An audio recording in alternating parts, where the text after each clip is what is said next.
जसा बाहेरील आवार आहे तसा देवळातला आतलाही आवार अतिशय सुंदर आहे.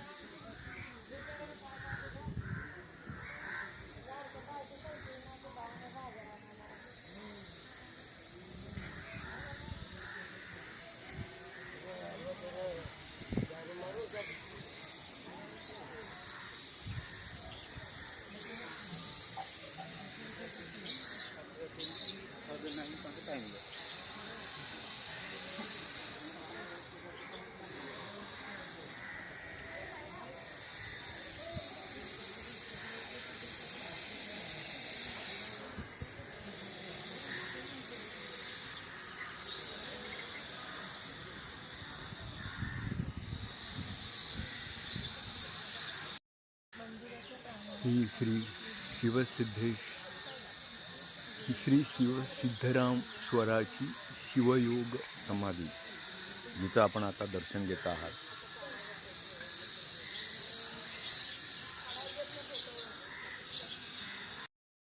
श्री ज्ञानदेवांच्या कुळामध्ये त्यांच्या पिढीपूर्वी वारी आहे. वारीची अनादी परंपरा 825 वर्षापूर्वीची एक निशाणी आपल्या सोलापूर या शिवतीर्थ ठिकाणी स्थिर आहे.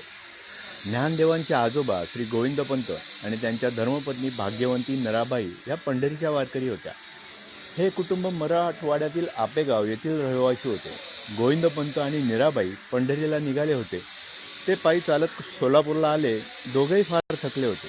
त्या समयी थोर शिवयोगी श्री सिद्धेश्वर रामेश्वर महाराज यांचे भक्तजनांकडून श्रमदानाचे तलाव खोदायचे काम सुरू होते. श्री सिद्धरामांनी त्या वयस्कर वृद्ध जोडप्याची चौकशी केली. आपण एवढ्या थकलेल्या अवस्थेत कोठे निघालात? यावर गोविंदपंतांनी श्री सिद्धरामेश्वराला सांगितले की आम्ही वारकरी आहोत. पंढरीला श्री पांडुरंग दर्शनासाठी निघालो आहोत. त्यांच्या अवस्थेकडे पाहून श्री सिद्धरामेश्वरांनी याच ठिकाणी श्री विठ्ठलाचे दर्शन घडविले. जेव्हा श्रद्धा तेथे परमेश्वर याची प्रचिती घडवली. आज ही श्री विठ्ठलाची सुंदर सुबक मूर्ती आपणास पाहायलाच मिळते. ह्या मंदिराच्या सेवेचे भाग्य पाठक घराण्याकडे वंशपरंपरागत आहे. आज श्री प्रकाश भिकाजी पाठक यांच्याकडून इसवी सन 1961 पासून निष्काम सेवा केली जात आहे.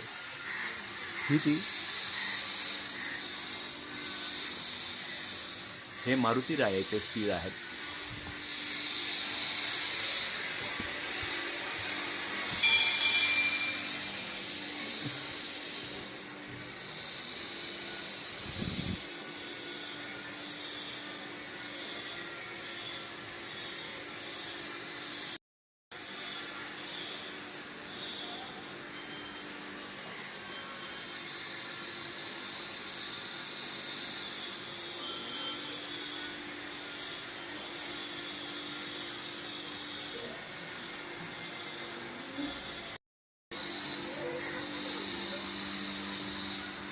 श्री ओंकारेश्वर लिंग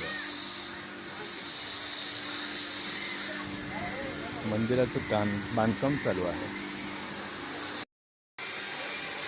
या मंदिराच्या आवारात 50हून जास्त शिवलिंग पाहिलेली मला मिळाली.